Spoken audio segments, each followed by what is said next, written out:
Nós vamos trazer um personagem que está envolvido nessas discussões diretamente e começar também a repercutir os outros temas polêmicos. A gente viu muito bem o grau de polêmica e quão controvertidos são esses temas. Seguindo adiante, para todos esses temas que estão sendo aquecidos no Congresso Nacional, além das ruas e nas redes, evidentemente. A proposta que inclui na Constituição a criminalização do porte ou posse de qualquer quantidade de droga é outro assunto que tá realmente aquecendo a discussão. A PEC, inclusive, já foi aprovada, está na Comissão de Constituição e Justiça da Câmara essa semana. Foi um passo importante para seguir para a votação definitiva. É um projeto e além do projeto que equipara o aborto ao homicídio, está dando o que falar, como a gente está vendo. A gente pode convocar ele agora, minha querida diretora. Vamos trazer então o deputado Bibo Nunes, que está aqui com a gente nessa sexta-feira, dando essa colher de chá. Tudo bem, deputado? Como é que vai? Tudo bem, bom dia, André. Bom dia, colegas aí que estarão participando do programa. Uma imensa honra estar discutindo aí as drogas. Eu imagino que você, enfim, você tem toda uma trajetória aí, sempre na dianteira aí da tropa de choque e da oposição. E a gente vê um executivo cada vez mais sendo derrotado e tendo as suas pautas ali destruídas, né? No Congresso Nacional, que segue obstruindo e seguindo adiante com as suas próprias pautas. Como é que você está vendo, de modo geral, principalmente a questão das drogas, sua expectativa olhando adiante? Olha, estou vendo com bons olhos, porque droga não leva a nada. Qual a vantagem em usar drogas? Nenhuma. Temos que extirpar, tirar de vez as drogas do Brasil. Se tem pessoas que não entendem as consequências do uso de drogas, do traficante estar aí recebendo dinheiro em face da desgraça de grande parte da população. Eu sei muito bem, já convivi, já vi muitas mães, pais virem falar comigo de terem filhos drogados na família. Acaba, dizima, extermina com a família. Então não vejo o menor sentido alguém vir debater a favor das drogas. É quem não tem noção da realidade. Fico mais surpreso ainda com o STF querer legislar sobre drogas. Eles têm que julgar. Eu sou radicalmente contra o que é ruim para a sociedade. Pessoas que não entendem, não têm visão do bem e do correto, eles têm que ser, através da lei justa, serem beneficiados, porque simplesmente não pensam, não têm noção do que é o bem e o mal para a sociedade. Justo, a sua opinião, contundente como sempre, mas eu vou trazer o Mano Ferreira para te fazer uma questão aqui, deputado, também nessa linha, porque muita gente tem dito, Mano, que pode ter sido uma reação do Congresso Nacional contra o avanço do Supremo nessa pauta da descriminalização da maconha. Eu posso fazer uma pergunta muito rápida, só para entender a opinião do deputado. O senhor está defendendo a criminalização do álcool? Olha, aí já está sendo um pouco avançado. Eu, por exemplo, de minha parte, não teria problema algum. Eu nunca bebi álcool, nunca fumei, nunca bebi, nunca portei drogas. Para mim, essa pergunta não afeta nada. Se depender de mim, também não tem álcool. O senhor quer tirar a cervejinha do brasileiro? Essa é a... Eu não vejo vantagem alguma.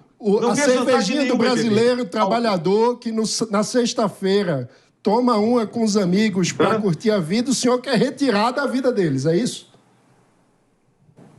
Olha, você tem umas colocações bastante estranhas. Eu não falei isso. Não falei isso. Ué, e não vejo o senhor falou em extirpar e banir qualquer droga da sociedade.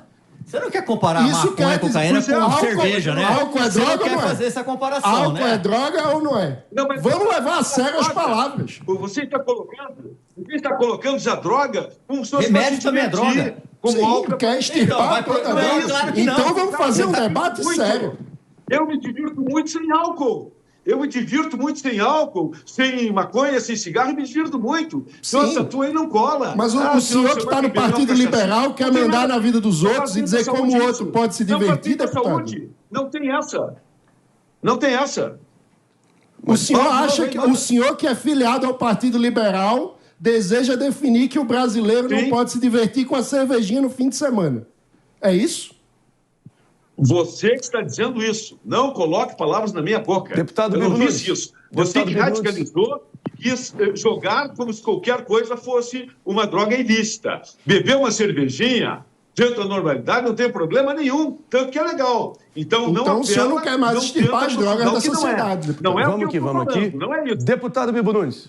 vamos botar a bola no chão aqui e tentar que a gente possa nos ater aos dispositivos na lei que realmente está sendo discutida e todo o debate da forma mais técnica possível. Qual que você acha que é o ponto de maior contenção, mais polêmico e por que você talvez o defende ou o rechaça? Como é que está essa situação? Mais técnico possível. Com relação ao porte de drogas? Sim. Drogas? Sim, essa discussão. Eu sou totalmente contrário.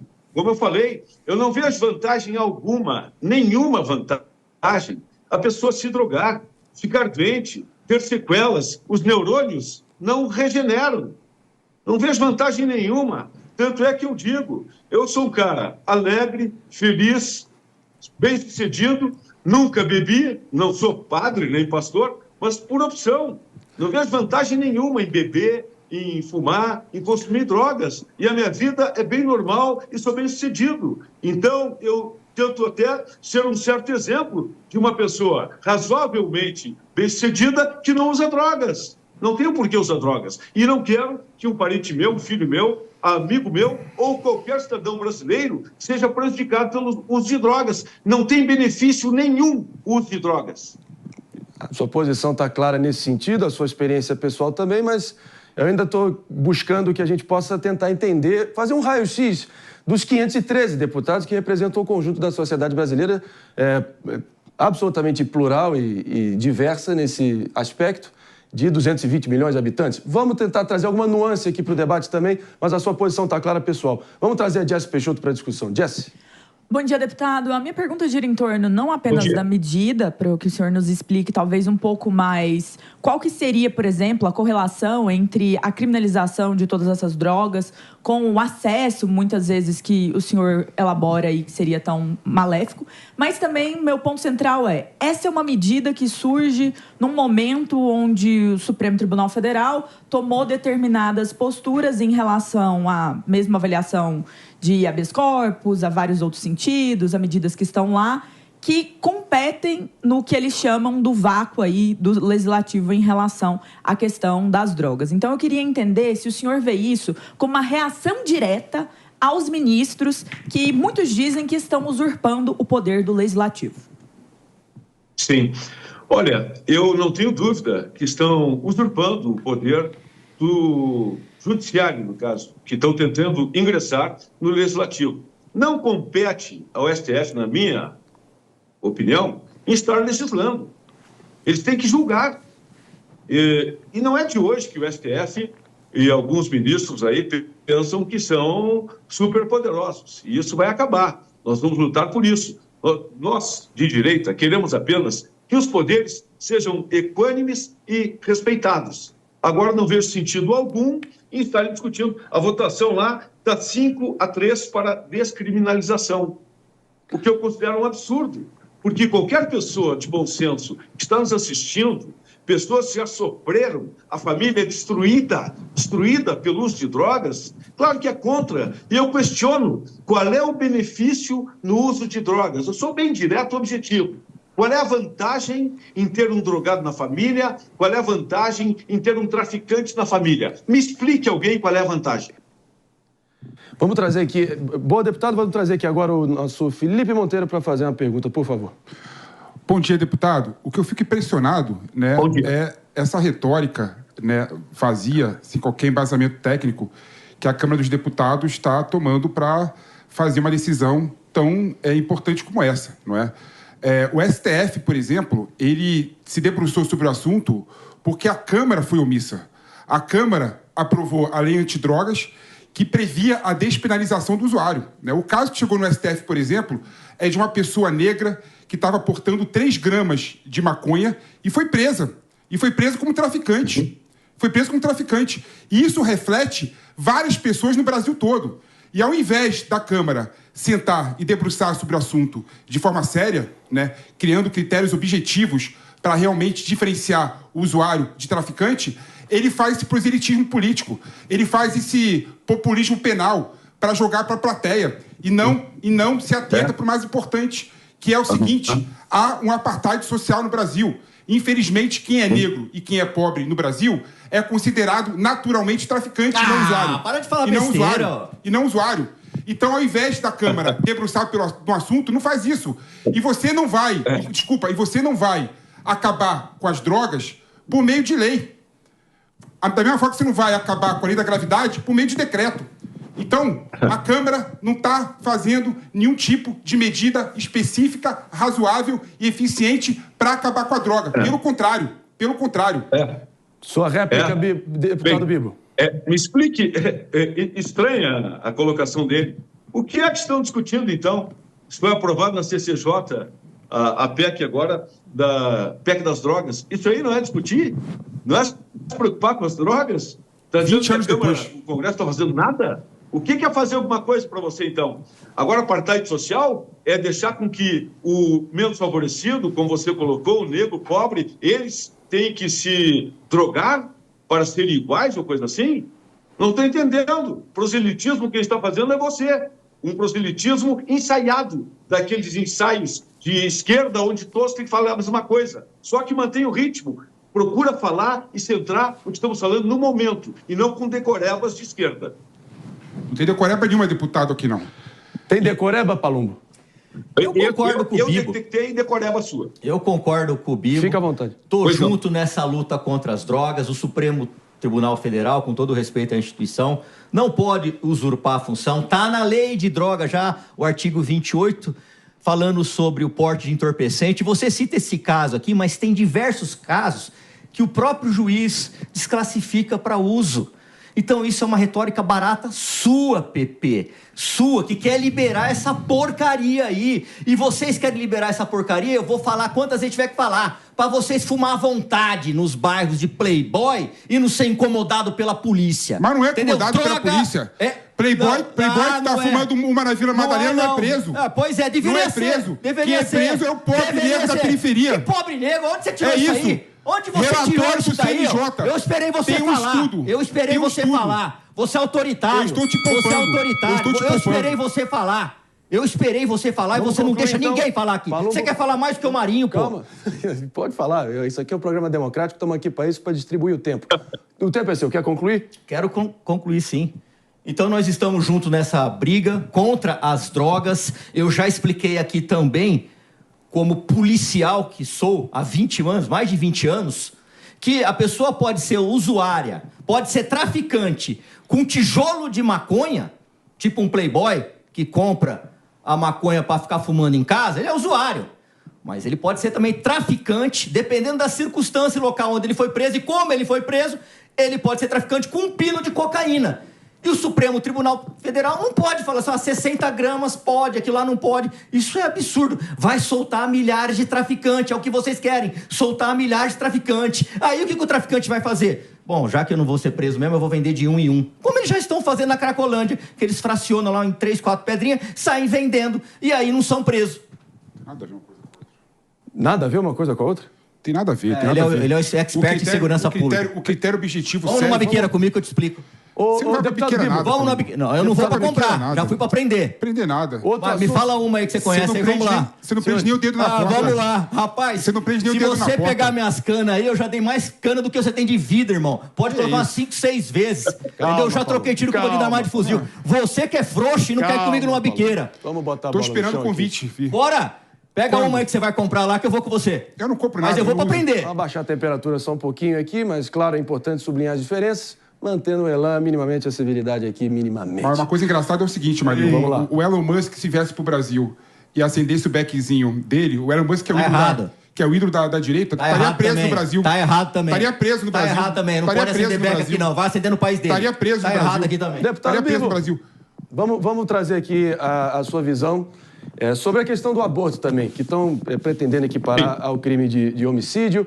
A gente viu uma reação muito avassaladora, não apenas de setores progressistas de esquerda, mas mulheres, de modo geral, que não necessariamente se afiliam a qualquer partido de esquerda, ali em sobressaltos, bem indignadas aí com o que supostamente vai ser avançado com esse PL. Traz a sua visão aqui da forma mais específica, técnica possível.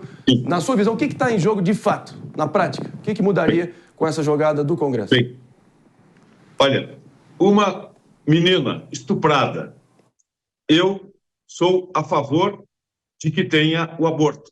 Atenção, até 22 semanas. 22 semanas é tempo suficiente para fazer o aborto. Depois de 22 semanas, já está praticamente o feto pronto, já está em condições. É um crime. Está matando um ser humano. É um ser humano que ele está.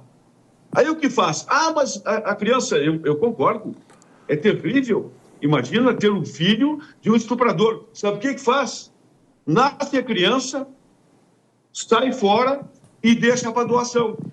Deixa para doação. Porque depois de 22 semanas, a sistolia fetal, por exemplo, é um homicídio. É só saber mais do que é uma sistolia fetal, é matar um ser vivo. 22 semanas, um ser vivo que ele está. Isso é homicídio. Não tem a menor dúvida. Está impedindo que essa criança só venha a se comunicar com os demais seres humanos. Mas é o ser vivo que será assassinado depois de 22 semanas. Agora, foi estuprada? A família toda sabe na semana. Na outra, 3 semanas, 4, 5. Não pode fazer o aborto ali, conforme a legislação? Agora ficar discutindo que faça aborto com 8, 9 meses de gestação? É o mínimo de bom senso que temos que ter. No momento que a gente vai pedir um break para você que está nos escutando na Rede Jovem Pan de rádio, já a gente volta aqui no Morning Show. Debates acalorados nessa sexta-feira para começar a agitar a sua sexta-feira. Essa é a nossa promessa para você. Daqui a pouco a gente volta. E aqui, dando sequência ao nosso programa ao vivaço, com a Jess Peixoto para trazer também uma nuance aqui e também talvez um contraponto. Vi que você ficou um pouquinho contrariada, talvez com algum ponto. Fica à vontade. Deputada, é porque esse assunto, eu acho que ele tem que ser debatido à luz de muito cuidado. Porque existem, de fato, situações, talvez, em que não seja só a percepção da família ou da própria pessoa, mas dificuldade até mesmo em, querendo ou não, no caso de crianças, principalmente, se reconhecer essa gravidez.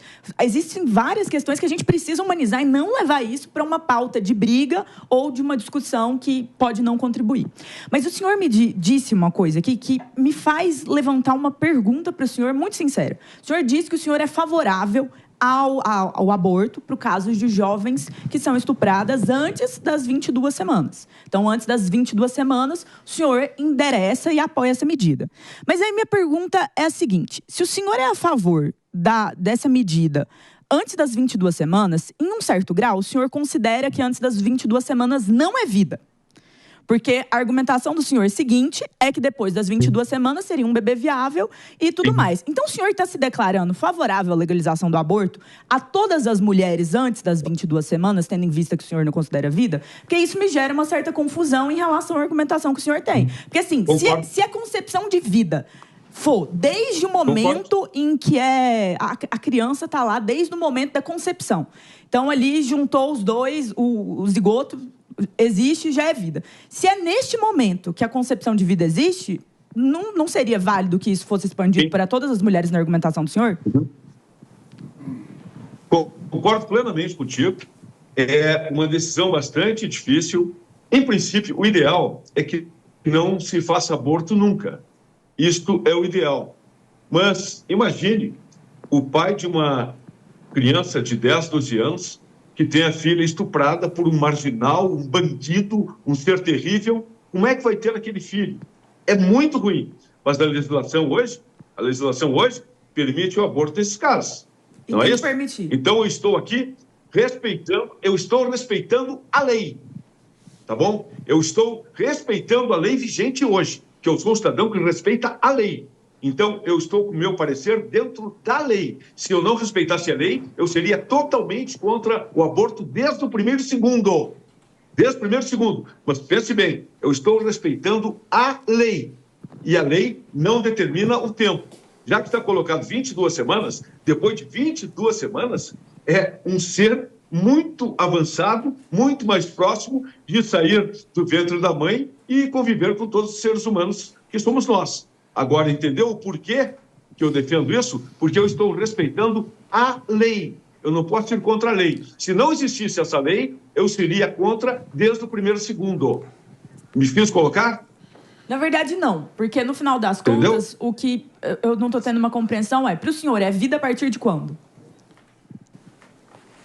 Não, a vida é desde o primeiro segundo. Então por que você pode tirar a vida no caso das mulheres estupradas pela perspectiva do senhor e lá nas 22 semanas você não poderia? Porque a minha dúvida está girando em torno disso. Parece uma certa contradição moral. Mas, Jéssica, tem uma questão. Vamos ouvir aqui, deputado, rapidamente. Eu estou respeitando a lei. É que tem uma lei no Brasil. Está compreendido, eu respeito deputado. lei. Compreendido. Não, mas tem uma questão interessante que... Finalizando, que a gente precisa seguir. Esse é o ponto importante, até a Jéssica colocou um ponto interessante aí, porque assim, no Brasil, a pessoa morre quando acaba a atividade cerebral dela. Morte cerebral é morte. Então, a discussão das 22 semanas é exatamente quando se começa a formar o cérebro, né? Então, teoricamente, quando começou a atividade cerebral da criança, essas pessoas que colocam o marco de 22 semanas, é exatamente por conta disso. Tem cérebro, começa a vida biológica dela. Não vou nem discutir a vida religiosa, as concepções de crença, que algumas pessoas falam que é desde a concepção ou não, né? Então, o marco de 22 semanas está ligado exatamente ao marco da função cerebral. Então, eu entendo o deputado, quando ele defende a questão do marco temporal de 22 semanas, entendo, mas não concordo. Pepe, vou ter que te interromper brevemente antes de você concluir. Estamos de volta para você que está nos escutando na rede Jovem Pan de Rádio aqui no Morning Show. Números finais aqui do debate acalorado aqui nessa sexta-feira, entre a bancada, evidentemente. Deputado Bibo Nunes, do PL do Rio Grande do Sul, está presente aqui com a gente ao vivaço. Mas o Felipe Monteiro está com a palavra para finalizar o comentário final do deputado e a gente segue adiante. Eu entendo as pessoas que defendem as 22 semanas, quando começa a formar o cérebro, como a impossibilidade de você abortar, até no caso de aborto. Mas o caso da Jéssica faz sentido, porque as pessoas que defendem o aborto, a discriminação do aborto, vai exatamente na mesma linha. Não tem cérebro, logo poderia se abortar porque não tem vida biológica, no caso, né? Porque não tem vida cerebral. É importante trazer essas nuances, essas diferenças. É uma situação que não dá para ser resolvida a golpe de frase feita, de bravata, e precisa ter todo o cuidado do mundo para que uma solução duradoura realmente possa ser assegurada aí para o povo brasileiro. Obrigado, deputado, pela sua presença. Obrigado, Marinho. E só dizer o seguinte, eu seria a favor ao aborto depois de 22 semanas se tiver o caso de anencefalia. Se o feto não tiver cérebro, com 24, 25 semanas, eu sou a favor do aborto se não tiver cérebro. Foi uma honra participar. Bom dia a todos. E vamos torcer por saúde e tudo de bom para os brasileiros.